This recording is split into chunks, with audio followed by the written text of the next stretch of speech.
ஹவுஸ்ஆர் தமிழா நேயர்கள் அனைவருக்கும் இனிமையான வணக்கம். இன்னைக்கு நம்மளுடைய ஸ்டெப் மைக் நிகழ்ச்சியில் நம்ம கூட இணைஞ்சிருக்காங்க நம்மளுடைய கிரிக்கிபீடியாவான மிஸ்டர் விஜய் அவர்கள். வணக்கம் விஜய் சார். வணக்கம் சார், எப்படி இருக்கீங்க? நல்லா இருக்கேன் சார், நீங்க எப்படி இருக்கீங்க? நல்லா இருக்கேன் sir, thank you. Okay sir. Sir இப்போ ஒரு இன்னைக்கு இந்தியன் கிரிக்கெட் வந்து ஒரு ஏஷியா கப் வின் பண்ணியிருக்காங்க. இதுக்கு முன்னாடி வந்து நம்ம எதிர்பார்த்த மாதிரி சாம்பியன் டிராஃபி அண்ட் 2023 உடைய T20 வேர்ல்ட் கப் இதெல்லாமே வின் பண்ணியிருக்காங்க.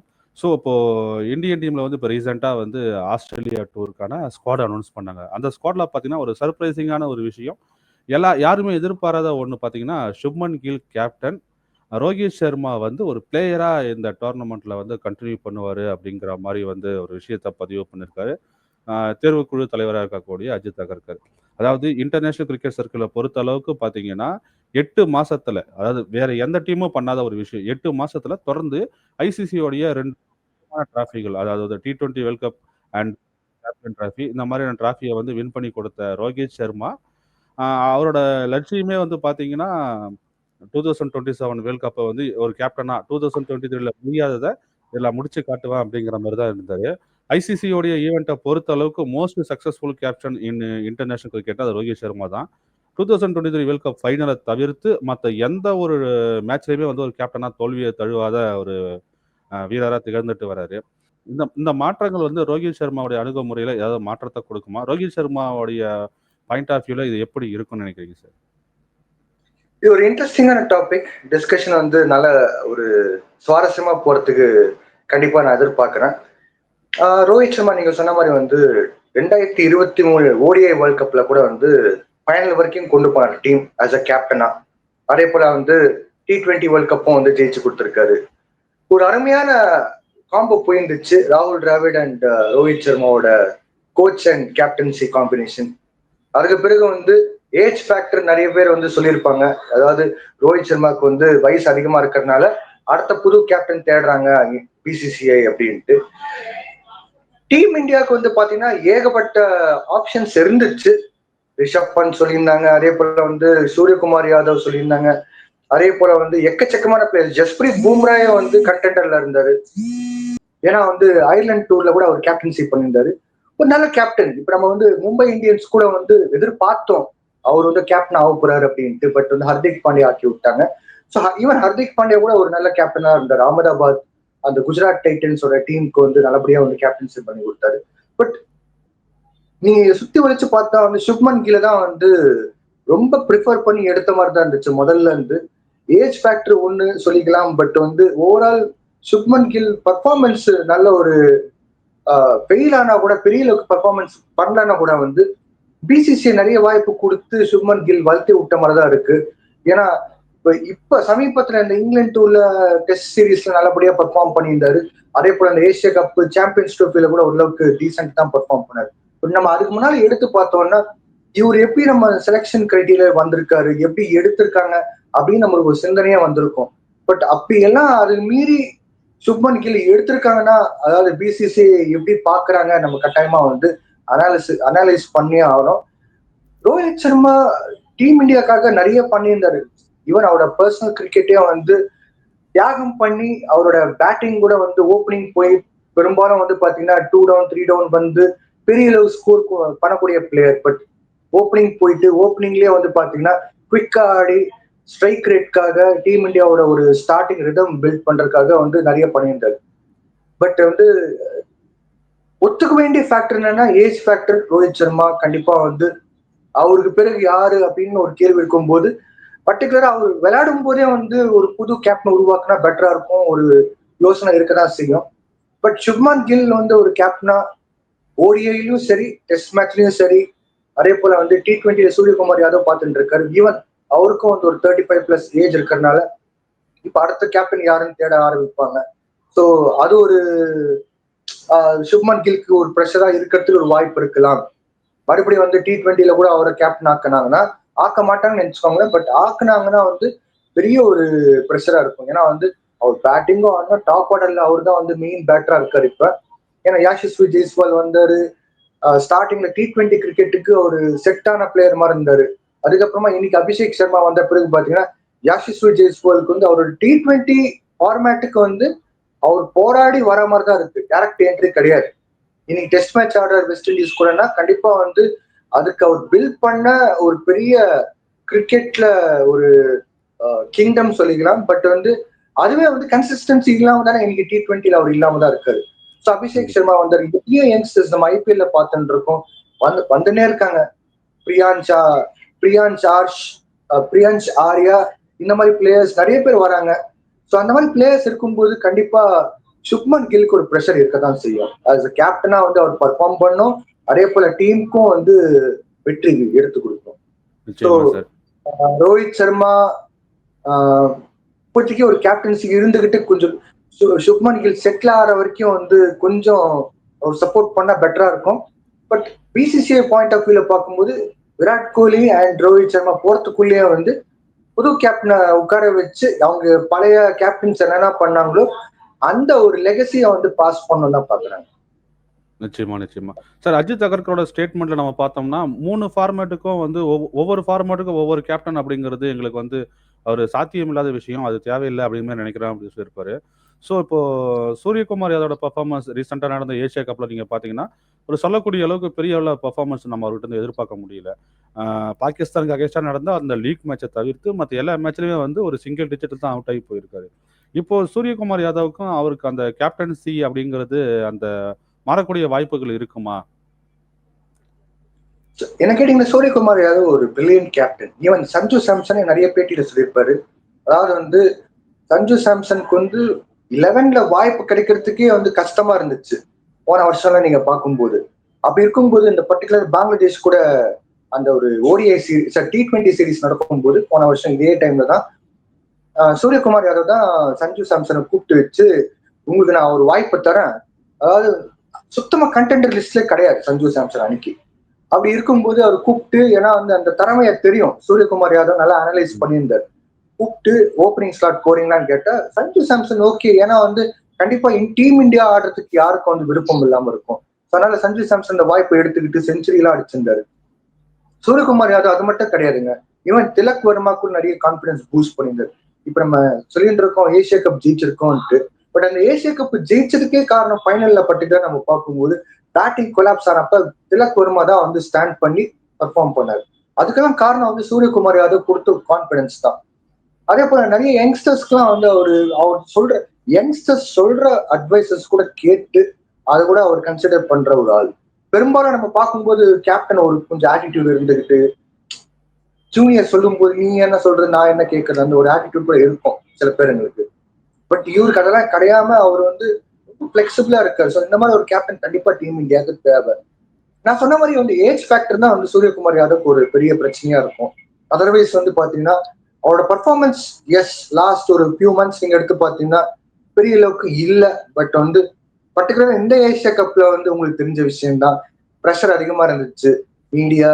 அதே போல வந்து பாத்தீங்கன்னா இந்த பொலிட்டிக்கலா வந்து பாத்தீங்கன்னா நிறைய விஷயங்கள் இன்வால்வ் ஆனதுனால சூரியகுமார் யாதவ் அந்த விஷயத்துல டீவியேட் ஆன மாதிரி தான் இருந்துச்சோட அவரோட பேட்டிங்ல வந்து எந்த குறைச்சலும் கிடையாது. அந்த டேலண்ட்டுக்கு வந்து பஞ்சமே கிடையாது. அந்த சூரியகுமார் இன்னைக்கு கூட வந்து நின்று ஆடுறாருன்னா கண்டிப்பா வந்து ஒரு பயம் இருக்கதான் செய்யும் இருக்கும். ஏன் நம்ம வந்து டிம் டேவிட் சொல்றோம் ஆஸ்திரேலியால இருந்து, இந்த பக்கம் வந்து கிரிஷான் ஸ்டப்ஸ்ன்றோம் சவுத் ஆப்பிரிக்கால இருந்து, அதே போல வந்து சவுத் ஆப்பிரிக்கால டெவால் ப்ரூவிஸ்ன்றோம். இவங்கெல்லாம் வந்து ஃபெயில் ஆனனாலும் இருந்துச்சு. பட் இன்னைக்கு ஒரு கம்பேக் கொடுக்கும்போது உலகமே வந்து நடங்குறாங்க ஆடுறதுக்கு, அவங்க கூட ஆடுறதுக்கு. அப்படி இருக்கும்போது கண்டிப்பா அந்த சூரியகுமார் யாதவ் பார்த்து கூட நிறைய பேர் வந்து இவர் 360 டிகிரிஸ் ஆடக்கூடிய பிளேயர் சொல்லிட்டு இன்னும் அந்த இது இருக்கு, பேச்சு இருக்கு. என்ன கேட்டீங்கன்னா சூரியகுமார் யாதவ் ஈவன் டெஸ்ட்டுக்கு ஒரு மைண்ட் செட் எல்லாம் கொண்டு வந்து ப்ரிப்பேர் பண்ணாருன்னா அது கூட தகுந்த பிளேயர் தான். பட் எனிவே அவர் வந்து ஒயிட் பால் கிரிக்கெட் தான் ப்ரிப்பேர் பண்ணி ஆடிட்டு இருக்காரு. அப்படியே அவர் வந்து கேப்டன்சி கூட பண்ணலாம், கண்டிப்பா பண்ணலாம். அடுத்து நீங்க கேட்ட கேள்வி கேப்டன்சி வந்து 3 கேப்டன்ஸ் 3 ஃபார்மேட்டுக்கு வந்து ஆரம்ப கட்டத்துல இந்த மாதிரி ஆஸ்திரேலியா கொண்டு வரும்போது என்னடா இந்த மாதிரி பண்றாங்க அப்படின்னு நான் யோசிச்சதுதான். அதாவது வந்து எப்படிலாம் இது செட் ஆகும்ட்டு. பட் இன்னைக்கு இருக்கிற இன்னைக்கு இருக்கிற காலகட்டத்துல வந்து பாத்தீங்கன்னா கிரிக்கெட்ல எக்கச்சக்கமான மேட்சஸ் நடக்குது. பர்டிகுலரா வந்து இந்த லீக் கிரிக்கெட், பிரான்சைஸ் கிரிக்கெட் வந்து எல்லா இடத்துலயும் நடக்குது. அதே போல வந்து பாத்தீங்கன்னா இன்டர்நேஷனல் கிரிக்கெட்ல T20 அதிகமா ஆட ஆரம்பிச்சிட்டாங்க. டெஸ்ட் கொஞ்சம் குறைவா தான் இருக்கு. ஓடிஐ வந்து பாத்தீங்கன்னா ரொம்ப சுத்தமா அடி வாங்கிடுச்சுன்னு சொல்லிக்கலாம். அப்படி இருக்கும்போது வந்து பிளேயர்ஸோட ஒரு மேனேஜ்மெண்ட், அதாவது வந்து ஒர்க் லோட் மேனேஜ்மெண்ட், அது எப்படி மெயின்டைன் பண்ணணும், அது பார்க்கணும் செய்யணும். அது கிரிக்கெட் போர்டோட கடமை. அப்படி இருக்கும்போது நிச்சயமா. வந்து கண்டிப்பா கேப்டன் சொல்லும்போது ஒரு பெரிய பொறுப்பு இருக்கு. நீங்க வந்து உங்களோட பர்ஃபார்மன்ஸும் பார்க்கணும், டீமோட இண்டிவிஜுவல் பர்ஃபார்மன்ஸும் பார்க்கணும், எல்லாரோட ஒற்றுமையும் பார்க்கணும். அதே போல ஓவரால் ஒரு பிராண்ட் ஆஃப் கிரிக்கெட் நீங்க கொண்டு வரும்போது அந்த எப்படி நீங்க வந்து உலகத்துக்கு காட்டுறீங்க, டீம் அஸ் அ டீம் இந்தியாவும் எப்படி காட்டுறீங்க, அதே போல அந்த பர்ஃபார்மன்ஸ் எப்படி வந்து சக்சஸ்ஃபுல்லா இருக்கு. இன்னைக்கு வந்து நம்ம வந்து பேசுறோம் ஸ்ட்ரீக் இருக்குன்ட்டு, டீம் இந்தியா பாகிஸ்தான் கூட தொடர்ந்து ஜெயிக்கிறாங்கன்ட்டு. ஜெயிக்கிறாங்கன்னு சொல்றது வந்து நம்ம சாதாரணமா வெளியில உட்கார்ந்து பார்க்கும்போது ஈஸியா இருக்கும். பட் உள்ள கிரவுண்ட்ல ஆடும்போது வந்து ஒரு சின்ன சின்ன விஷயங்கள், அதாவது வந்து ஃபீல்டிங்ல மிஸ்ஃபீல்ட் ஆகாம இருக்கணும். அதே போல மைண்ட் செட்ல சின்ன மாற்றம் வந்துச்சுன்னா இங்கேயும் அங்க கேமோட ஃபேஸே மாறத்துக்கு வாய்ப்பு இருக்கு. அப்படி இருக்கும்போது கண்டிப்பா ஒரு கேப்டனோட கடமை அதிகம் தான். ஸோ எல்லா ஃபார்மேட்ல ஒரே கேப்டனா இருந்தா இப்ப இருக்கிற காலகட்டத்துல கொஞ்சம் சேலஞ்சிங்கா இருக்கும். ஏன்னா வந்து டெஸ்ட் கிரிக்கெட்ல பொறுமை தேவை. ஒரு கேப்டன் பொறுமையா யோசிச்சு இப்ப சுப்மன் கில்ல போட்டிருக்காங்க. ஸ்டார்டிங்ல நான் யோசிச்சேன், என்ன சுப்மன் கில் வந்து குஜராத் டைட்டன்ஸ்க்கு கேப்டனா இருக்காரு. ஸோ இவர் வந்து டெஸ்ட் மேட்ச்ல வந்து செட் ஆவாரான்னு பார்த்துட்டு இருக்கேன். இப்போ அவர் எஸ்டாப்ளிஷ் ஆயிட்டு இருக்காரு. இதுக்கு முன்னாடி இங்கிலாந்துல போனப்போ வந்து ஓரளவுக்கு மெச்சூரிட்டி காட்டினார். இதுக்கு முன்னாடி நம்ம அந்த மெச்சூரிட்டி பார்க்கல. பட் அந்த பேஷன்ஸ், அதே போல வந்து அவரோட பிஹேவியர் ஆன் ஃபீல்ட்ல ஆஃப் ஃபீல்ட்ல நம்ம பார்த்திருக்கோம். அதே போல இப்போ வந்து வெஸ்ட் இண்டீஸ் கூட ஹோம் சீரீஸ் ஹோம் அட்வான்டேஜ் சொல்லிப்பாங்க பெரும்பாலும். பட் அது எப்படி கண்டினியூ பண்ணுவார் நம்ம பார்க்கணும். ஏன்னா 1 இயர் எடுக்கும் அட்லீஸ்ட் தெரிஞ்சுக்கிறதுக்கு. அதர்வைஸ் வந்து பாத்தீங்கன்னா இந்த T20 அதிகமா ஆட ஆரம்பிச்சிட்டாங்க. அதுலயே வந்து கொஞ்சம் டிஃப்ரெண்ட் கேப்டனை வச்சா பெட்டரா இருக்கும் எனக்கு தோணுது. ஸோ அஜித் அகர்கரோட ஸ்டேட்மெண்ட் பாத்தீங்கன்னா கொஞ்சம் ஓல்ட் ஸ்கூல் மாதிரி தான் இருக்கு. கான்ட்ரடிக்ட் ஆற மாதிரியும் இருக்கு. எத்தனையோ டீம்ஸ் வந்து அந்த மாதிரி ஒரு விஷயமா ட்ரை பண்ணாங்க. கண்டிப்பா. 3 ஃபார்மேட்ல 3 கேப்டன்ஸ் ஆனா சக்சஸ்ஃபுல் ஆனாங்க. இங்கே இப்போ நம்ம இப்போ டீம் இந்தியால கூட வாய்ப்பு இருக்கு. ஆமா. இல்ல இப்ப நம்ம 2004லயே பார்த்தோம்னா, ஆஸ்திரேலியால வந்து ஸ்டீவ் வாக் வந்து டெஸ்ட் மேட்ச் கேப்டனா இருப்பாரு. ரிக்கி பாண்டிங் வந்து ஓடிஐல கேப்டனா இப்ப ரீசெண்டா கூட வந்து பாத்தீங்கன்னா, ஆஸ்திரேலியால வந்து ஓடிஐக்கு வந்து கம்மின்ஸ் இருப்பாரு. டெஸ்ட்டுக்கு வந்து கம்மின்ஸ் இருப்பாரு. T20க்கு பாத்தீங்கன்னா, மிச்சல் மார்ஷ் இருப்பாரு. இப்போ ஓடிஐக்கும் மிச்சல் மார்ஷ் வந்திருக்காரு. டெஸ்ட்டுக்கு மட்டும் கம்மின்ஸ் இருக்காரு அப்படின்ற மாரி. அப்புறம் பாகிஸ்தான்ல நம்ம நிறைய பார்த்திருக்கோம். ரஷீத் லத்தீப் டெஸ்ட்ல கேப்டனா இருப்பாரு. ஓடிஐல வக்கார் யூனிஸ் கேப்டனா இருப்பாருன்னு சொல்லிட்டு. ஸோ இது இது வந்து ஆக்சுவலா பாத்தீங்கன்னா, ஆஸ்திரேலியா, இங்கிலாந்து, பாகிஸ்தான்லாம் அந்த அந்த டைம்ல அந்த 2004, 5ல வந்து செப்பரேட் டீம் வச்சிருப்பாங்க. டெஸ்ட்டுக்குன்னு ஒரு டீம் இருக்கும். ஓடிஐக்குன்னு ஒரு டீம் இருக்கும். இப்போ இந்தியாவிலேயே வந்து டெஸ்ட்டுக்குன்னு ஒரு டீம் இருந்தாங்க. சத்தீஸ்வர் புஜாரா, அஜின்கியா ரஹானே, விவிஎஸ் லக்ஷ்மன் அந்த மாதிரியான ஸ்பெஷலிஸ்ட் பிளேயர்ஸ்லாம். அந்த டைம்ல பார்த்தீங்கன்னா, இங்கிலாந்து, பாகிஸ்தான், ஆஸ்திரேலியா மாதிரியான டீம்கள் எல்லாமே வந்து ஒவ்வொரு ஃபார்மேட்டுக்கும் ஒவ்வொரு டீம் வச்சிருந்தாங்க. ஒவ்வொரு கேப்டன் இருந்தாங்க. அது அப்போ வந்து அவங்களுக்கு வந்து ஒரு சக்சஸ்ஃபுல்லா தான் இருந்தது. ஆனா இந்தியாவுக்கு மட்டும் அது வந்து நல்லா இருக்காது. ஒவ்வொரு ஒவ்வொரு ஒவ்வொரு ஃபார்மேட்டுக்கு ஒரு கேப்டன்ங்கிறது வந்து அது வந்து ஒரு இதுவான விஷயம். நம்ம எல்லாத்துக்கும் ஒரே கேப்டன் இருந்தா பெஸ்ட்டா இருக்குன்ற மாரி அஜித் அகர்கர் குடுத்த ஸ்டேட்மெண்ட். அது எப்படி பார்க்குறீங்க சார்? இந்தியால ஒரு பெரிய சென்டிமெண்ட் இருக்குங்க. அதாவது இந்த கிரிக்கெட்டர்ஸ்குள்ள வந்து ஒரு சென்டிமெண்ட். அதாவது வந்து விராட் கோலி எல்லா ஃபார்மேட்டும் ஆடி ஆகணும். அதே போல ரோஹித் சர்மா ஒரு பீக்ல இருக்கும்போது அவரு எல்லா ஃபார்மேட் ஆடி ஆகணும் அப்படின்ட்டு. சில டைம் நானே வந்து பார்த்திருக்கேன், ரோஹித் சர்மா டெஸ்ட் கிரிக்கெட்டுக்கு வந்து தகுந்த பிளேயரா அப்படின்னு அவரோட பர்ஃபார்மன்ஸ் பேஸ்ட் கிடையாது. பட் வந்து அவரோட அந்த கேமோட இன்டென்ட் பார்க்கும்போது அவர் டெஸ்ட் மேட்சுக்கு தகுந்த பிளேயரா ஒரு கேள்வி வந்தது. ஆனாலும் சரி, சீனியர் பிளேயர் அதே போல ஒரு சென்டிமெண்ட் இன்வால்வ் ஆன ஒரு விஷயத்தினால வந்து இந்தியன் டீம் அப்படியே கண்டினியூ பண்றாங்க. எல்லா ஃபார்மேட்ல ஒரே பிளேயர் வச்சுக்கிட்டு. ஈவன் நீங்க அப்ப கூட நீங்க சொல்ற 90ஸ்ல 2000ஸ்ல நீங்க பார்க்கும்போது அசருதீன் வந்து டெஸ்ட் மேட்ச்க்குலாம் ஓடிஐக்கு வந்து நல்ல கேப்டனா இருந்தார். டெஸ்ட் மேட்ச்க்கு வந்து கரெக்டான கேப்டனா கேட்டீங்கன்னா கிடையாது. எனக்கு கேட்டீங்கன்னா சௌரவ் கங்குலி வந்து வந்த பிறகுதான் டெஸ்ட் மேட்சோட அந்த ஒரு நம்ம ஸ்ட்ரென்த்ஸ் பார்த்தோம். டீம் இந்தியாவோட ஸ்ட்ரென்த்ஸ். நிச்சயமா சார். அவரு அவரோட லீடர்ஷிப் பாத்தீங்கன்னா எல்லா ஃபார்மேட் தகுந்த மாதிரி தான் இருந்துச்சு. பட் வந்து அதுக்கு முன்னால சௌரவ் கங்குலி முன்னால எடுத்து பாத்தீங்கன்னா ஒரு சில டைம்ல நம்மளுக்கு வந்து அந்த ஒரு கேள்வி வந்தது. அசாருதீன் வந்து ஒரு ஃபார்மேட்ல கேப்டன்ஸ் நல்லா இருக்கு. ஆனா வந்து டெஸ்ட் மேட்ச் எங்கேயோ சொதப்புற மாதிரி தான் இருந்துச்சு. பட் அன்னைக்கு வந்து சீனியர் பிளேயர் அவரை வச்சு நம்ம எல்லா ஃபார்மேட்ல வந்து கண்டினியூ பண்ணணும். ஏன்னா ஒரு எக்ஸ்ட்ரா பேட்டர் வந்து எடுக்கிறதுக்கு வந்து தயங்கினாங்க. ஸோ அசார் வச்சு நம்ம கண்டினியூ பண்ணலான்ட்டு கண்டினியூ பண்ணி அவருக்கே கேப்டன்சி கொடுத்தனால மேபி அந்த ஒரு நம்ம அந்த பர்ஃபார்மன்ஸ் டவுன்ஃபால் கொஞ்சம் பார்த்த மாதிரி தான் இருந்துச்சு. அன்னைக்கு இருக்கிற காலகட்டத்தில் ஸ்ரீலங்கால வந்து சரத் ஜெயசூர்யா, அரவிந்த் டிசில்வா, அர்ஜுனா நத்துங்க ஒரு ஸ்ட்ராங்கான டீமா இருக்கும். இந்த பக்கம் பாகிஸ்தான்ல கூட நல்லா ஸ்ட்ராங்கா இருக்கும்.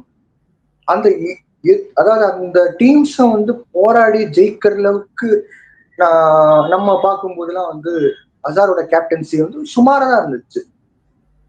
அதாவது வந்து கங்குலி கேப்டன்சி பிறகுதான் நம்ம வந்து பார்க்க ஆரம்பிச்சிருக்கோம் ஒரு எஃபெக்டிவ் ஓவர்சீஸ்ல ஜெயிக்கிறது. வெஸ்ட் இண்டீஸ்ல போயிட்டு ஒரு ஓடிஐ சீரிஸ் ஜெயிச்சோம் 2002ல.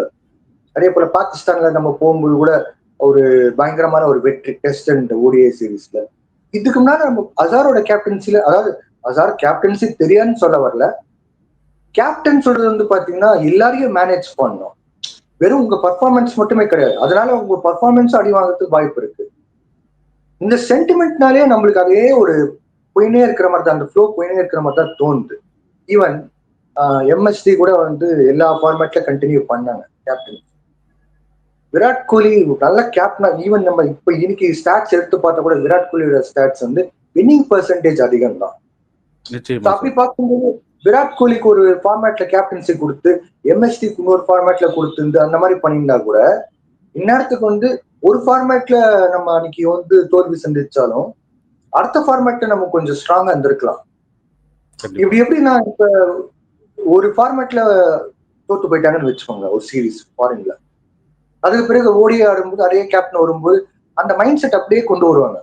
சில டைம் இருக்கு சைக்காலஜிக்கலா வந்து பாத்தீங்கன்னா ஸ்போர்ட்ஸ் சைக்காலஜி படி அது இருக்கு. அந்த ஒரு தோல்வியை வந்து கொண்டு வந்து இங்க வந்து அது காட்ட பார்ப்பாங்க. பட் ஃபார்மேட் மாறும்போது அந்த கேம் நீங்க கொண்டு வர முடியாது. அந்த ஒரு மிஸ்டேக்குன்னு சொல்ல முடியாது, பட் வந்து அது ஒரு கல்ச்சராவே நம்ம வந்து ஏற்படுத்தி வச்சிருக்கோம். இன்னைக்கு மாத்தலாம், கண்டிப்பா இன்னைக்கு மாத்தலாம். இன்னைக்கு நிறைய புது பிளேயர்ஸ், அதாவது ஜஸ்பிரீத் பும்ரா மாதிரி பிளேயர்ஸ், ஹர்திக் பாண்டியா மாதிரி இருக்காங்க, ரிஷப் பண்டே வந்து இருக்காரு. புது பிளேயர்ஸா நிறைய பேர் வராங்க, கேப்டன்சி மெட்டீரியல்ஸ் நிறைய பேர் வராங்க. அப்படி இருக்கும்போது நம்ம ஏன் வந்து அவங்கள வந்து எல்லாம் ஒரு கே எல் ராகுலே வந்து பாத்தீங்கன்னா கேப்டன்சில ஓரளவுக்கு நல்லா தான் பண்ணிட்டு இருக்காரு. அப்படி இருக்கும்போது நம்ம ஏன் வந்து இந்தியாவையும் நிறைய இடத்துல ரெப்ரசென்ட் பண்ணியிருக்காரு. அதே போல வந்து பாத்தீங்கன்னா காமன் கம்போஸ்டா இப்ப சுப்மன் கில் பத்தி நம்ம சொல்றோம், பட் சுப்மன் கில்க்கு ஏத்த மாதிரிதான் வந்து கே எல் ராகுலும் இருக்காரு. அதே போல வந்து ரிஷப் பண்ட் பாத்தீங்கன்னா ஒரு என்கரேஜிங்கா பின்னாடியில வந்து கீப்பரா, விக்கெட் கீப்பரா வந்து அப்படியே வந்து ஜாலியா அப்படியே என்கரேஜ் பண்ணி அப்படி பேசுறவும் இருக்காரு. ஒரு அக்ரெசிவான கேப்டன் பார்க்கும்போது ஹர்திக் பாண்டியா இருக்காரு.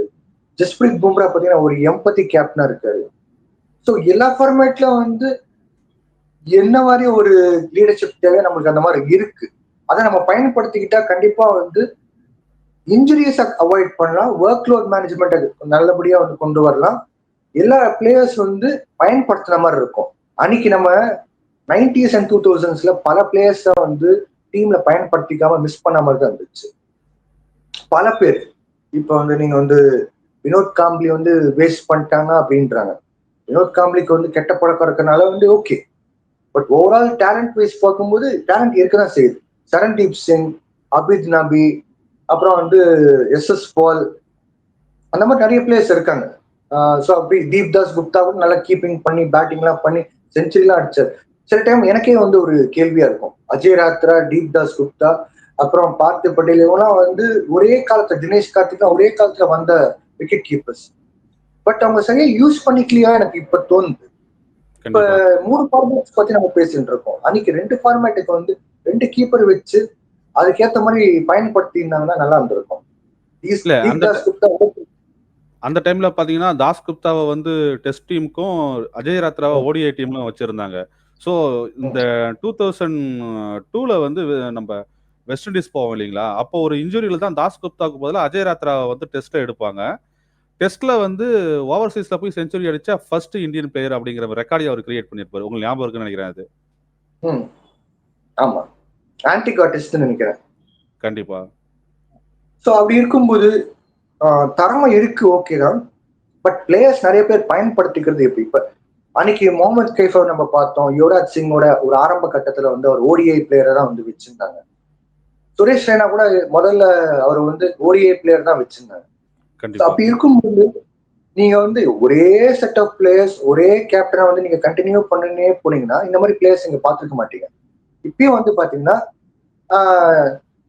சூரியவன்ஷி, வைபவ் சூரியவன்ஷி, அப்புறம் வந்து பிரியான்ஷ் ஆர்யா, அதுக்கப்புறமா அபிஷேக் சர்மா, இவங்களும் ஒயிட் பால் கிரிக்கெட்ல டாமினேட் பண்றாங்க. சரி, நீங்க அவங்கள போயிட்டு ரெட் பால் கிரிக்கெட்ல போட்டீங்கன்னா அவங்களோட பர்ஃபார்மன்ஸ் அடி வாங்கறதுக்கு வாய்ப்பு இருக்கு.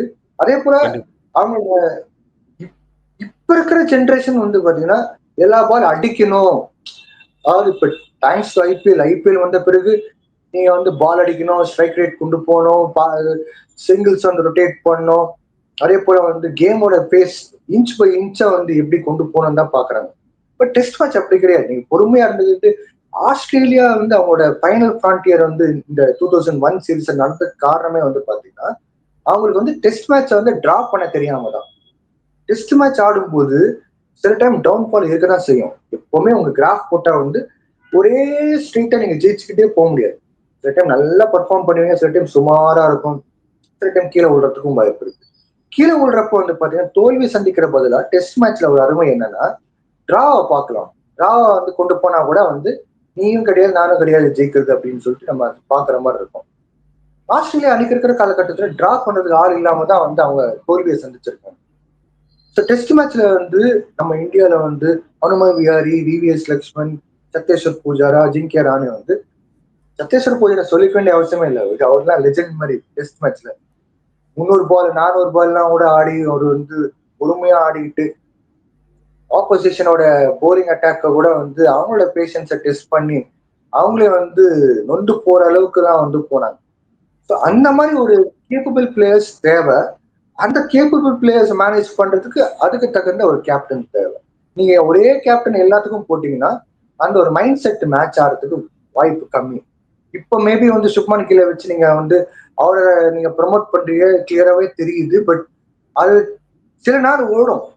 அதுவே நீங்க வந்து இன்னைக்கு அதாவது இப்ப ரீசெண்டா முடிச்ச இங்கிலாந்து டெஸ்ட் சீரீஸ்ல கிட்டத்தட்ட நம்ம பெரும்பாலும் பார்க்காத ஒரு பிளாட் விக்கெட்ஸ் தான் எல்லாமே பார்த்திருக்கோம். எல்லாம் பேட்டிங் பிளாட்ஸ் தான்.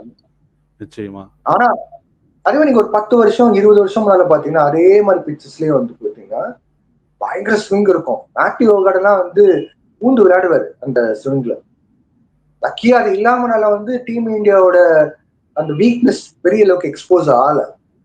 இல்லைன்னா வந்து அந்த எக்ஸ்போஸ் இருந்தா வந்து கண்டிப்பா வந்து சுப்மன் கில்லோட கேப்டன்சி இன்னைக்கு வந்து கேள்வி கட்டமா தான் இருந்திருக்கும்.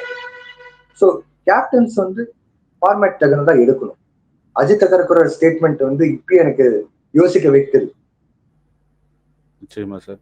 சார் இப்போ எனக்கு இருக்கக்கூடிய இன்னொரு கேள்வி என்னன்னு பார்த்தீங்கன்னா, நம்ம ஸ்ரேயஸ் ஐயர் வந்து நம்ம இப்போ பேசும்போது ராகுலை பத்தி பேசியிருக்கோம், ரிஷப் பண்ட்டை பத்தி பேசியிருக்கோம், சூரியகுமார் யாதவ் பத்தி கூட பேசியிருக்கோம். ஸ்ரேயஸ் ஐயர் வந்து கேப்டன்சிக்கு ஒரு ஒரு கேப்டன்சி பான் மெட்டீரியல்.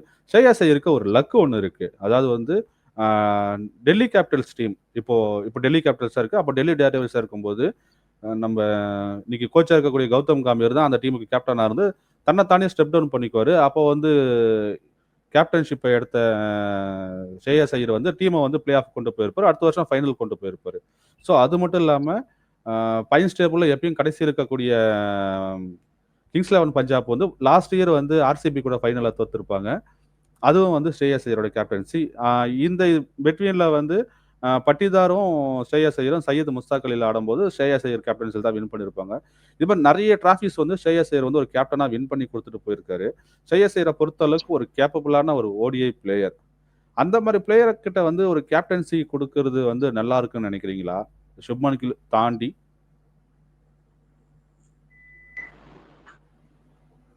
ஸ்ரேயஸ் ஐயர் வந்து நீங்க சொன்ன மாதிரி வந்து ஓடிஐக்கு தகுந்த பிளேயர் மாதிரி எனக்கு தோணுது.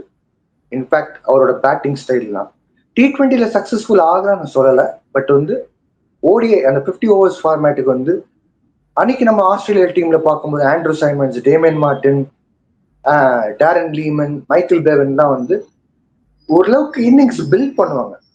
ஸ்டார்டிங்ல விக்கெட்ஸ் வந்த பிறகு கூட வந்து இந்த ஒரு பார்ட்னர்ஷிப் கொண்டு வந்து ஒரு இன்னிங்ஸ் பில்ட் பண்ணி 45வது ஓவர் வரைக்கும் வந்து அந்த இன்னிங்ஸ் கொண்டு போய் ஒரு ரீசனபிளான ஸ்கோர் கொண்டு வரதுக்கு இவங்க நிறைய முயற்சி எல்லாம் பண்ணியிருந்தாங்க. ஸோ ஸ்ரேயஸ் ஐயர் கேட்டீங்கன்னா அந்த மாதிரி ஒரு கேண்டிடேட்.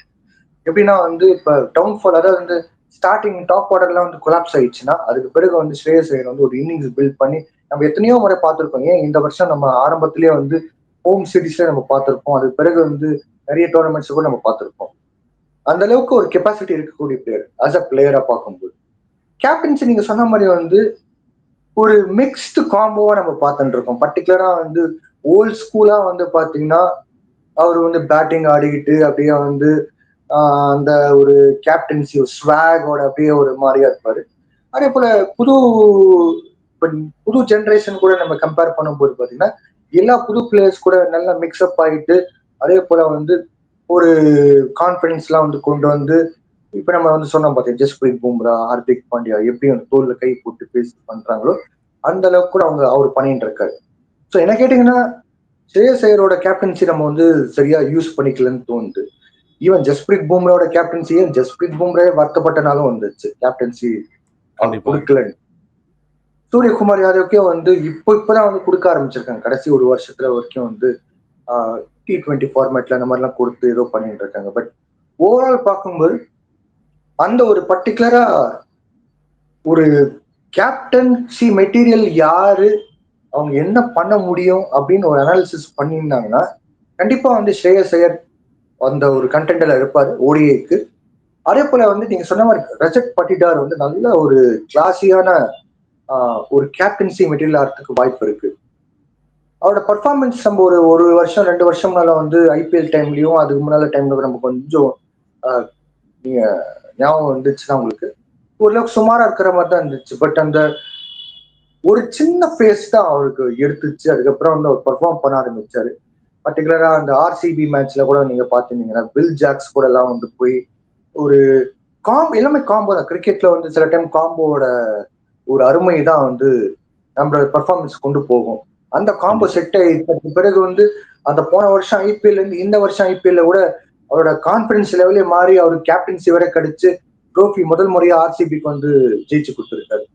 கண்டிப்பா அவரோட கேப்டன்சி கூட நம்ம பார்த்தே ஆனோம். இப்ப கூட வந்து இந்தியன் டொமஸ்டிக் கிரிக்கெட்ல அவரோட கேப்டன்சி போடும்போது அவர் நல்ல ஒரு பர்ஃபார்மன்ஸ் தான் பண்ணிட்டு இருக்காரு. அவரோட கேப்டன்சி பார்க்கணும். ஈவன் சஞ்சு சாம்சன் கூட நிறைய பேர் வந்து விமர்சனம் பண்ணியிருப்பாங்க. அதாவது வந்து ராஜஸ்தான் ராயல்ஸ்க்கு வந்து பெரிய அளவுக்கு சக்சஸ்ஃபுல் ஆகல அப்படி இப்படின்ட்டு. பட் சஞ்சு சாம்சன் கூட என்ன கேட்டீங்கன்னா அவரு ஒரு அளவுக்கு com and cool headed person தான். சக்சஸ்ஃபுல் ஆகுதுன்னா மேபி அது வந்து டீமோட காம்பினேஷனோட காரணம் கூட இருக்கலாம். ராஜஸ்தான் ராயல்ஸ் சொல்றதுன்னு பாத்தீங்கன்னா இந்தியன் டீம் மாதிரிலாம் கிடையாது. நீங்க வந்து பல இடத்துல இருந்து பல பிளேயர்ஸை கொண்டு வந்து ஒரு இடத்துல போட்டு நீங்க வந்து அதை டீமை கொண்டு போற மாதிரி தான் இருக்கும். பட் வந்து இந்தியா ஏலாம் ஆடும்போது வந்து பாத்தீங்கன்னா அவர் எப்படி பர்ஃபார்ம் பண்ணாரு அந்த மாதிரி நீங்க செக் பண்ணி பார்க்கும்போது ஓரளவுக்கு ஓகே தான். ஸோ அவருக்கும் கொஞ்சம் கேப்டன்சி கொடுத்துருந்தாங்கன்னா தெரிஞ்சிருக்கும் நம்மளுக்கு வந்து அவர் என்ன மாதிரி பிளேயர்ன்ட்டு. பட் எனிவே இப்ப புது பிளேயர்ஸ் அப்படின்னு பார்க்கும்போது நீங்க சொல்ற மாதிரி ஸ்ரேயஸ் ஐயர், ரஜத் பட்டிதார் பார்க்கணும். அதே போல வந்து இந்த பக்கம் நம்ம வந்து சுப்மான் கில் இல்லாம வந்து சில பிளேயர்ஸ் பார்க்கும்போது ஒரு நம்மளுக்கு ஒரு ஆப்ஷன்ஸ்லாம் இருக்கு. ஏன் இப்ப ஜஸ்பிரீத் பும்ரா கூட இல்லாம நிறைய பிளேயர்ஸ் வந்து லீடர்ஷிப் காட்டின்னு இருக்காங்க. சொல்ல முடியாது நாளைக்கு வந்து திடீர்னு த்ரூவ் ஜூரேல வந்து கேப்டன் ஆகி பெரிய அளவுக்கு கொண்டு போறதுக்கும் வாய்ப்பு இருக்கலாம். பட் பிசிசியோட கடமை என்னன்னா அதை ஐடென்டிஃபை பண்றதா. இப்ப கூட வந்து India A versus Australia A நடந்துட்டு இருக்கு டோர்னமெண்ட். அத என்ன பண்றாங்க? ஸ்ரேயஸ் ஐயரோட கேப்டன்சியில வந்து நம்ம ஓடிஐ சீரிஸை வின் பண்ணிருக்கோம் அப்படின்னு சொல்றாங்க. அவர் ஓடிஐ சீரிஸ் அந்த 50 ஓவர்ஸ் ஃபார்மேட்டுக்கு தகுந்த பிளேயர் பர்ஃபார்மன்ஸ் வைஸும் சரி. ஈவன் அந்த ஸ்பிளிட் பண்ணி நம்ம பார்க்கும்போது கூட வந்து கண்டிப்பா அவருக்கு வந்து அந்த கேப்பபிலிட்டி இருக்கு அந்த கேப்டன்சி பண்றதுக்கு. லக் ஃபேக்டர் வந்து செகண்ட். பட் கேப்பபிலிட்டி பாத்தீங்கன்னா டீம்ல இருக்கிற பிளேயர்ஸ் எல்லாருமே கொண்டு வந்து ஒரு இடத்துல உட்கார வச்சு அது எல்லாமே இந்தியன் டீம் பிளேயர்ஸ் தான். பட் வந்து எல்லாம் ஒரு மைண்ட் செட்ல இருப்பாங்க. அந்த மைண்ட் செட்ல நீங்க வந்து சேர்த்து எல்லாரையும் வந்து டீம் பர்ஃபார்மன்ஸா உருவாக்குறது தான் கேப்டன்சி ரோல். ஸ்ரேயஸ் ஐயர் பண்ணியிருக்காரு. கண்டிப்பா அவருக்கு அந்த ஓடிஐல கேப்டன்சி பண்றதுக்கு பெரிய அளவுக்கு தகுதி இருக்கிற பிளேயர் தான். வாய்ப்பு கொடுக்கலாம் பிசிசி. நிச்சயமா சார். சரி, இப்போ மறுபடியும் அங்கேயே தான் வர சுப்மன் கில்லை பொறுத்த அளவுக்கு 50 ஓவர் ஃபார்மேட்ல லிஸ்ட் ஏவில் வந்து கேப்டனா இருந்ததே வந்து வெறும் ஒரு 6 மேட்ச் தான். ஸோ இப்போ ஆஸ்திரேலியாவுக்கு அகைன்ஸ்டா போறாரு. ஆஸ்திரேலியான்றது ஒரு பெரிய டீம். அது நம்ம ஆஸ்திரேலியா வந்து அங்கேயே போயிட்டு தான் நம்ம ஃபேஸ் பண்ண போறோம். எப்படி இருக்கும்? அவருக்கு எதனா ஒரு ப்ரெஷர் இருக்குமா? எனக்கு தெரிஞ்சு கில்லுக்கு ப்ரெஷர் பெருசா இருக்காது. காரணம் என்னன்னா பிசிசிஐ நல்லா பேக்கப் பண்ணிட்டு இருக்காங்க இப்போதைக்கு. ஏன் செலக்டர் அஜித் அகர்கரே வந்து சுப்மன் கில் தான் அடுத்த பிளேயர் அப்படின்னு ஓபன் ஸ்டேட்மெண்ட் கொடுக்குறாரு. எங்களுக்கு வந்து வேற கேப்டன்ஸ் எல்லாம் வேண்டாம், எல்லா ஃபார்மேட்டுக்கு ஒரே கேப்டன் தேவைன்றாங்க. இங்கிலாந்துல படு கேவலமா தோல்வி சந்திக்கிறதுக்கு வாய்ப்பு இருக்குன்னு ஒரு சுச்சுவேஷன் வந்தப்ப கூட யாரும் வந்து அந்த விஷயத்த வந்து யோசிக்கல. அதே போல அதை வந்து ஆஹ் அதை வந்து கேள்வியாவும் கேட்கல. பரவாயில்ல, ஒரு புது கேப்டன் தான் அப்படின்னு சொல்லிட்டு என்கரேஜ் பண்ணியிருந்தாங்க. ஆச்சரியமா இருந்துச்சு. அதுவே வந்து ஒரு எக்ஸ்பீரியன்ஸ் கேப்டன், அதுவே விராட் கோலியோ இல்லைன்னா வந்து சௌரவ் கங்குலியோ அந்த மாதிரி இருக்கும்போது ஒரு மேட்ச் தோல்வி சந்திச்சப்ப கூட வந்து மீடியா இல்லைன்னா வந்து மக்கள்லாம் வந்து கேள்வி கேட்க ஆரம்பிப்பாங்க. பட் வந்து சுப்மன் கில்லுக்கு ஓரளவுக்கு அது ஓரளவுக்கு இல்ல, பெரிய அளவுக்கு சப்போர்ட் எப்படி கிடைச்சது அப்படின்ட்டு அது ஒரு ஆச்சரியமா இருக்கு. அதே போல வந்து அவருக்கு அது நல்ல விஷயம்தான். அந்த அளவுக்கு மக்கள் நம்புறாங்க, பிசிசிஐ நம்புறாங்கன்னா அது அவருக்கு நல்ல விஷயம்தான். பட் இது எவ்வளவு காலம் கொண்டு போவாரு அதுதான் விஷயமே. ஏன்னா இப்ப ஒரு 26 இயர்ஸ்ன்றாங்க, 26 வயசுன்றாங்க. 26 வயசுல வந்து நீங்க ஸ்கோர் பண்ண ஆரம்பிக்கணும் ஆஸ் அ பேட்டரா. அதுவே நீங்க வந்து விராட் கோலியோ சச்சின் டெண்டுல்கர் வந்து பாத்தீங்கன்னா அந்த ஒரு 26 ஏஜ்ல வந்து பெரிய அளவுக்கு ஸ்கோர்ஸ் எல்லாம் பண்ணியிருந்தாங்க. இப்ப சுப்மன் கில்லுக்கு அது ஒரு இப்ப இப்போதைக்கு வந்து இது தெரியாம போகலாம். ஒரு ஆஸ்திரேலியா சீரிஸ் கூட எப்படி எப்படி பல்ல கடிச்சிட்டு மேனேஜ் பண்ணி அப்படியே ஓட்டிடலாம். அதுக்கு அடுத்த வர சீரீஸ்ல வந்து அவருக்கு ப்ரெஷர் வரதான் செய்யும். ஏன்னா வந்து இங்கிலாந்துல வந்து டிரா பண்ணிட்டாரு சீரீஸ். அதுக்கு பிறகு வந்து ஆஸ்திரேலியால வந்து என்ன பண்ணிருக்காரு அப்படின்ட்டு நம்ம பார்க்கும்போது அங்கங்க வந்து கேள்வி வரதான் செய்யும் அவரோட கேப்டன்சில. அது இல்லாம அவரோட பர்சனல் பேட்டிங் பர்ஃபார்மன்ஸ் எப்படி இருக்கு, அதை எஃபெக்ட் ஆயிடுச்சு அதுவும் பார்க்க ஆரம்பிப்பாங்க. ஸோ ஒரு 2 3 சீரீஸ் பிறகு கண்டிப்பா அவர் மேல கூட வந்து ஒரு ப்ரெஷர் இருக்கதான் செய்யும். இப்போதைக்கு வந்து கேட்டீங்கன்னா ஆஸ்திரேலியா சீரீஸ்க்கு அவர் தோல்வி சந்திச்சா கூட அந்த சீரீஸ்ல வந்து பிசிசிஐ ஓகே அப்படின்னு சொல்லிட்டு போற அளவுக்கு தான் இருக்காங்க சுச்சுவேஷன் பார்க்கும்போது. சார் இப்போ ரீசெண்டாக நம்ம நிறைய மீம்ஸ்லாம் பார்த்துருப்போம். அதாவது வந்து விராட் கோலி அண்ட் ரோஹித் சர்மா இவங்க 2 பேர்கிட்ட இருக்கிற ஃபோனை மட்டும் கொஞ்சம் தயவு செஞ்சு பிடிங்கி வைங்கப்பா. எப்போ ரிட்டையர்மெண்ட்ஸ் அனௌன்ஸ் பண்ணுவாங்கன்றதே தெரிய மாட்டுது. திடீர்னு அனௌன்ஸ் பண்ணிடுறாங்க அப்படின்னு சொல்லிட்டு. ஸோ இப்போ ரோஹித் சர்மாவோட நீண்ட நோக்கம் என்னன்னு அப்படின்னு பார்த்தீங்கன்னா, எப்படியாவது 2023ல நான் செய்ய தவறினதை 2027ல செஞ்சு காட்டுவேன் அப்படின்னு சொல்லிட்டு நிறைய முறை பேசியிருக்காரு. குறிப்பா அபிஷேக் நாயர் கூட வந்து இந்த விஷயத்தை பத்தி பேசி ரொம்ப ஆதங்கப்பட்டிருக்காரு. அதாவது ரோஹித் சர்மா 2027 வந்து வேர்ல்ட் கப் வின் பண்ணி கொடுக்கணுங்கிறது தான் அவரோட நோக்கமா இருந்தது. திடீர்னு அவர் கேப்டன்சிலேருந்து எடுத்தது வந்து அவ்வளோ ஈஸியா என்னால் வந்து ஏற்றுக்கொள்ள முடியல அப்படின்ற மாதிரி சொல்லியிருக்காரு. இப்போ என்னோட கேள்வி என்னன்னு பார்த்தீங்கன்னா, இப்போ ஒரு பிளேயரா ரோஹித் சர்மா வந்து 2027 வரைக்கும் அந்த வேர்ல்ட் கப் வரைக்கும் கண்டினியூ பண்ணக்கூடிய வாய்ப்பு இருக்குங்களா? நல்ல கேள்வி இது. அவர் கேப்டன்சி 27 வரைக்கும் போனா கஷ்டம்தான். ஓப்பனா சொல்லணும்னா ரோஹித் சர்மாவோட கேப்டன்சி 2027 வேர்ல்ட் கப் வரைக்கும் போனா அது ரொம்ப ரொம்ப சேலஞ்சிங்கான விஷயம். ஆனா பிளேயரா வந்து போறதுக்கு வாய்ப்பு இருக்கு. பட் நம்ம யோசிச்சு பாக்குற விஷயம் என்னன்னா எத்தனை மேட்ச் டொமஸ்டிக் கிரிக்கெட்ல ஆடுவார் அவர். இப்ப இங்கிலாந்துல ஆஸ்திரேலியா எல்லாம் பாத்தீங்கன்னா பிளேயர்ஸ் வந்து ஆஹ் ஒரு சில ஃபார்மேட்ல ரிட்டையர் இருக்கலாம். அது பிறகு வந்து அவங்க வந்து தொடர்ந்து விளையாடிட்டு இருப்பாங்க. பட் இந்தியாவில் வந்து பாத்தீங்கன்னா விராட் கோலி, ரோஹித் சர்மா ஓடிஐ கிரிக்கெட்ல வந்து பாத்தீங்கன்னா ரொம்ப குறைவா தான். நான் சொன்ன மாதிரி ஓடிஐ கிரிக்கெட் நல்லா அடி வாங்கியிருக்கு இந்த பிரான்சைஸ் கிரிக்கெட் வந்த பிறகு. அதிகபட்சத்துல கண்டிப்பா சார். டெஸ்ட் மேட்ச் ஆடுறாங்க, இல்லைன்னா T20 தான் ஆடுறாங்க. ஓடிஐ எப்பயாதப்பதான் ஆடுறாங்க. அது வரைக்கும் வந்து இவங்க வெயிட் பண்ணி ஆடுற மாதிரி இருந்துச்சுன்னா பாயிண்ட் நம்பர் 1 எப்படி பர்ஃபார்ம் பண்ணுவாங்க, பாயிண்ட் நம்பர் 2 ஃபிட்னஸ் எந்த அளவுக்கு இருக்கு, பாயிண்ட் நம்பர் 3 அந்த ஃபார்ம் எப்படி கொண்டு வருவாங்க. சரி, நீங்க டொமஸ்டிக் ஆடுறீங்கன்னா கண்டிப்பா நீங்க அங்க போய் ஆடி ஓரளவுக்கு ஃபார்ம் கொண்டு வருவீங்க. நீங்க அதை ஆடாம இருந்தீங்கன்னா எப்படி டைரக்டா வந்து இன்டர்நேஷனல் ஆட முடியும். ஸோ இந்த சீனியர் பிளேயர்ஸ் டைம் பண்ற மிஸ்டேக் என்னன்னா அன்னைக்கு ராகுல் டிராவிட் பண்ணாத மிஸ்டேக். அதாவது வந்து ஜாலி டைம்ல எதுவுமே இல்லாத டைம்ல, மேட்சே இல்லாத டைம் இன்டர்நேஷனல் சர்க்கியூட்ல டொமஸ்டிக்ல போய் ஆடுவார். ஏன் உச்சி பாபுக்கு வந்து ஆடி இருக்காரு, தமிழ்நாட்டுல வந்து ராஜா பாளையப்பட்டி ஷீல்டு ஃபர்ஸ்ட் டிவிஷனும் ஆடி இருக்காரு. பத்து நிமிஷம் இருக்காரு. ஆமா, சுப்பையா பிள்ளை ட்ரோஃபி இங்க வந்து சவுத் ஜோனுக்கு வந்து இது கர்நாடகாவுக்கு வந்து ஆடி இருக்காரு சவுத் ஜோன் சம்பந்தப்பட்ட ஒரு டோர்னமெண்ட்ல. அப்படி ஒரு ஆக்டிவா இருந்தாங்க அப்ப இருக்கிற பிளேயர்ஸ். பர்டிகுலர் டிராவிட் நான் சொல்ல முடியும், மிச்ச பிளேயர்ஸ் கூட பெரிய அளவு சொல்லிக்கிறதுக்கு யாரும் கிடையாது. ஆஸ்திரேலியால எல்லாம் பாத்தீங்கன்னா இந்த கல்ச்சர் இருக்கு. ஷெஃபீல்ட் ஷீல்ட் போயிடுவாங்க உடனே, மேட்ச் எதுவுமே இல்லைன்னா டக்குன்னு வந்து ஆடிடுவாங்க. இங்கிலாந்து அவங்களோட இசிபி கான்ட்ராக்ட்லயே வந்து பாத்தீங்கன்னா இன்டர்நேஷனல் மேட்ச் இல்லைன்னா நீங்க கண்டிப்பா கவுண்டி கிரிக்கெட் ஆடி ஆடும். இந்த பிசிசிஐ மட்டும் தான் வந்து ஒரு ஃப்ரீடம் கொடுத்துருக்காங்க, லிபர்ட்டி கொடுத்துருக்காங்க. அதனால இப்ப அந்த ஒரு ஃபார்மை எப்படி கொண்டு வருவாங்க, அது ஒரு கேள்வி கட்டமா இருக்கும்.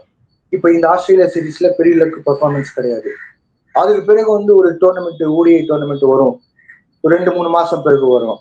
அங்கேயும் சரியா பெர்ஃபார்ம் பண்ணாங்கன்னா கண்டிப்பா வந்து இடத்துக்கே வந்து கேள்வி வந்துடும். ரோஹித் சர்மாவோட கனவே வந்து கேள்வி கட்டமா தான் இருக்கும். அவர் டீம்ல எடுப்பாங்களான்னு கூட சந்தேகம் தான். அதுக்கு என்ன பண்ணணும்னா இவங்க வந்து தொடர்ந்து டொமஸ்டிக் கிரிக்கெட் ஆடி ஆடும், எதுவா இருந்தாலும் சரி. ஈவன் எனக்கு தெரிஞ்ச ஒரு இன்டர்நேஷனல் டெஸ்ட் மேட்ச்ல, அதே போல வந்து T20ல ரிட்டையர் ஆயிருக்காரு. ஐபிஎல் ஆடும்போது கண்டிப்பா நீங்க சையத் முஸ்தக்கும் ஆடலாம். அதே போல வந்து ஃபர்ஸ்ட் கிளாஸ் கிரிக்கெட் ரஞ்சி ட்ரோஃபியும் ஆடலாம். ரஞ்சி ட்ரோஃபி ஆடுறதுனால வந்து அவரோட எக்ஸ்பீரியன்ஸ் வந்து பல யங்ஸ்டர்ஸ்க்கு வந்து ஷேர் பண்றதுக்கும் வாய்ப்பு இருக்கு. அந்த ஒரு முயற்சி பண்ணா யங்ஸ்டர்ஸும் வளர்த்து விட்ட மாதிரி இருக்கும், அவங்களும் வந்து ஒரு கிரிக்கெட் ஆடிட்டு ஃபார்ம்ல இருக்கிற மாதிரி இருக்கும். அப்ப ஓடிஐ போகும்போது கூட ஓரளவுக்கு டீசென்டான பெர்ஃபார்மன்ஸ் பண்ணுவாங்க. கண்டிப்பா. இப்ப இந்த இந்த ஒரு காலகட்டத்துல இப்ப இப்ப கரண்ட் சினாரியோ எடுத்து பாத்தீங்கன்னா, ரோஹித் சர்மா, விராட் கோலி 2027 வேர்ல்ட் கப் ஆடுவாங்களான்னு கேட்டீங்கன்னா பெரிய அளவுக்கு சந்தேகம் வருது. ஏன்னா அவங்க ஐபிஎல் அதுல போக்கஸ் பண்றாங்க. அதுக்கு பிறகு வந்து இன்டர்நேஷனல் ஓடிஐ கிரிக்கெட் ஆடும்போது அதுலதான் வந்து கவனம் கொடுக்குறாங்க. நடுவுல வந்து எங்கேயும் ஆடுற மாதிரி தெரியல. மிக்க நன்றி சார். நிகழ்ச்சியில வந்து கலந்துக்கிட்டு உங்களோட கருத்துக்களை பதிவு செஞ்சிருக்கீங்க. மீண்டும் உங்களை மற்றும் ஒரு நிகழ்ச்சியில சந்திக்கிறேன். நன்றி, வணக்கம் சார். நன்றி.